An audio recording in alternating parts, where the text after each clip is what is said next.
Okay, so I've got this old motorcycle gas tank, and it's off of a project where I'm not going to use the tank anymore, but I want to try and sell this tank. And one of the most important things on these old tanks is how they look inside. Now you can see that it's a little rusty inside from sitting around with no fuel in it, or a little bit of fuel that turned to varnish. You can look inside there through the fuel level hole, through the fuel petcock area. So you can see it's a little crusty in there. Now if you wanted to reuse this tank, or if you wanted to sell it or anything, you need to clean that out.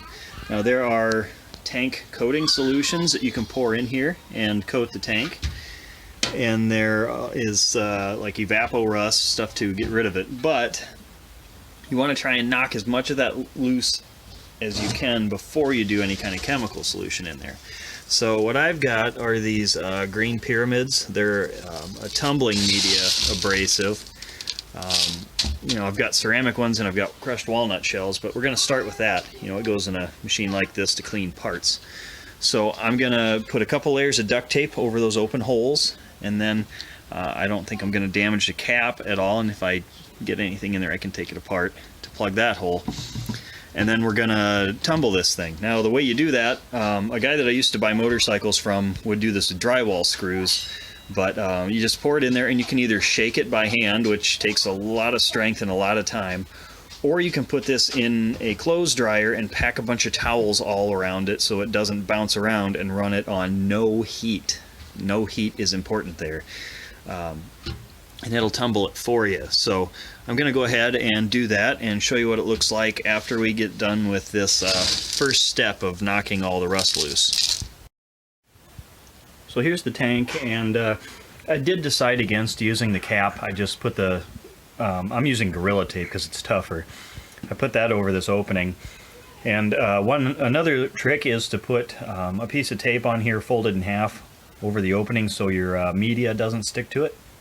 And then, you know, I've already got some clear coat damage on this, so I really didn't care all that much about the tape being on there.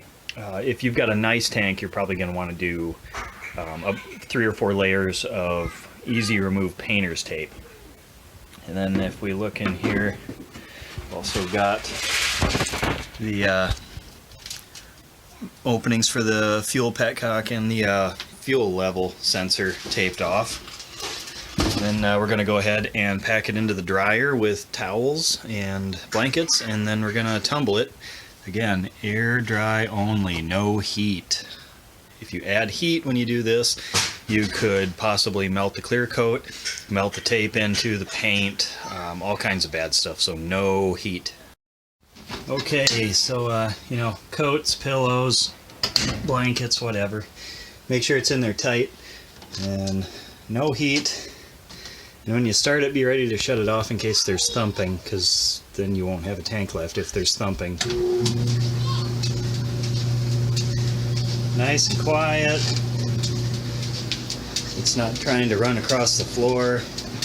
So we'll come back and do this a couple of times because I can only go up to 30 minutes on air dry. So we'll do it a couple of times, then pull the tape off and see how it looks. Okay, I looked over the tank and there's no new lumps or bumps or bruises.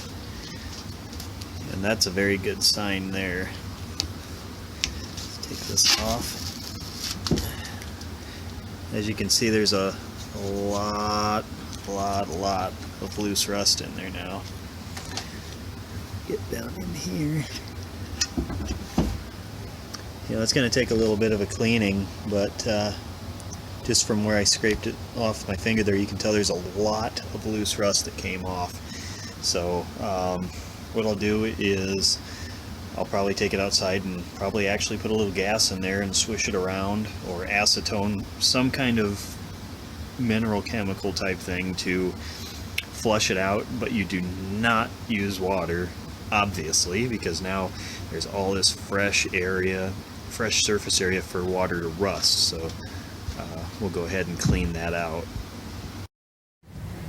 Okay, if we take a look at these other areas here, in there, as you can see, that's way better than it was before. I mean, it's There's still rust in there. We're still going to work on that, but it's a lot better. Okay, at this point, it's not a bad idea to take your take some compressed air and blow in here, especially to get like these threads cleaned out. As you can see, this is where a lot of the rust came out. This is where I ended up shaking a lot of the tumbling media out of. But you know, you can tell how dirty that is. You know, a lot of this stuff came out. Very dirty. So we'll go ahead and clean these up. We'll blow some compressed air into this tank, get that cleaned out a little better, and then we'll use some sort of rust treatment on the inside, and I'll let you know how that goes. Alright, so I did some anti-rust or rust remover treatment, and what I used was this crud cutter stuff, and I just kind of poured some of it in there and I swished it around, and you can see that spot right there I wiped off with a paper towel. So there's a lot that came out, and if this tank was actually important to me, what I'd do is go back in there with that tumbler media and knock a bunch of that stuff loose again, and then repeat with the crud cutter.